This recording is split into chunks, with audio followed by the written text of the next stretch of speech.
Hello everyone, আসসালামু আলাইকুম। অবশেষে আমি প্রায় 4 ঘন্টা জার্নি করার পর মুস্তার শহরে আসছি। এইটা হচ্ছে মুস্তার যে ওল্ড ব্রিজটা আছে সেইটার আগের ব্রিজ থেকে দৃশ্য আশেপাশের।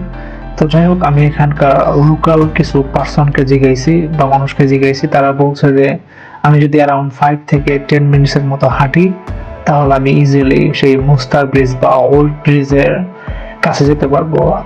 আমার আগের যে ভিডিওটি আছে সেখানে আমি এক্সপ্লেন করা ট্রাই করছি যে এই ব্রিজটা সম্পর্কে। এটা হচ্ছে অটোমান এম্পায়ার দ্বারা নির্মিত অ্যান্ড 1990 সালে আপনার বসনিয়ান অ্যান্ড দেন ক্রোয়েশিয়ান আর সার্বিয়ান এদের মধ্যে যে একটা গৃহযুদ্ধ হয়েছিল, সেই যুদ্ধের সময় এই ব্রিজটা ধ্বংস করে ফেলছিল। অ্যান্ড তারপরে 2003 সালে যখন যুদ্ধ বা যখন সবকিছু ঠিক হয়ে গেছে, 2 বছর না 3 বছর ব্যাপী যুদ্ধ ছিল, তারপর তারা আবার রিবিল্ড করছে এন্ড 2004 সালে আবার রিওপেন করছে। যেই ধরনের পাথর ইউজ করছিল অটোমানরা, সেম ভাবে সেই মাদলেই সেই ব্রিজটাকে আবার নির্মাণ করছে।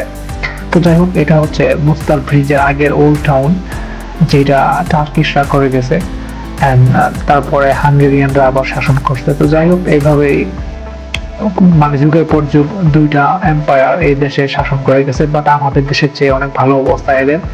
আমাদের দেশে ব্রিটিশরা শাসন করে একদম টোটালি ধ্বংস করে দিয়ে গেছে, বাট এদের এখানে তারপর এদের এখানে অনেক কিছু রেখে গেছে এই এম্পায়ার থেকে।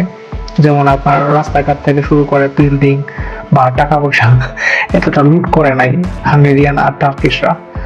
তো যাই হোক, এই দেশে মূলত 3টা জাতি বসবাস করে। এক হচ্ছে বসনিয়ান, ক্রোয়েশিয়ান আর হচ্ছে সার্বিয়ান। আপনার বসনিয়ান যে জাতিটা আছে তারা মুসলিম। তারা মোস্টলি টার্কিশ কালচার বা টার্কিশদের ওয়ে ফলো করে, অ্যান্ড দেন যারা ক্রোয়েশিয়ান তারা ক্রোয়েশিয়ানদের ফলো করে, সার্বিয়ানরা সার্বিয়ানদের ফলো করে। বাট সার্বিয়ানরা একটু অ্যাগ্রেসিভ টাইপের হয়।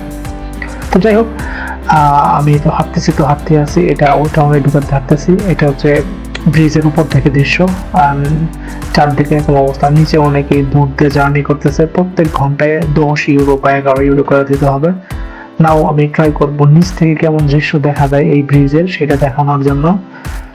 এখানে পুরা জায়গাটায় আবার হাঙ্গেরিয়ানরা পাথর দিয়ে এমন ভাবেই করছে, মানে সেই সময়েরই গুলারেই এইভাবে তারা রক্ষণাবেক্ষণ করে এখন পর্যন্ত টিকাই রাখছে, যেটা সত্যি অদ্ভুত।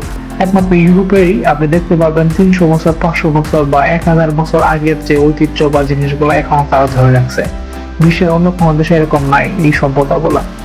তো যাই হোক, এখানে বিশ্বের প্রায় সবগুলো দেশ থেকে মানুষ আসে, এই জন্য এই প্লেসটারে ইউনেস্কো একটা মানে হিস্টোরিক কাইন্ড অফ আপনার হেরিটেজ হিসেবে ঘোষণা করছে অন্যান্য প্লেসের মতো।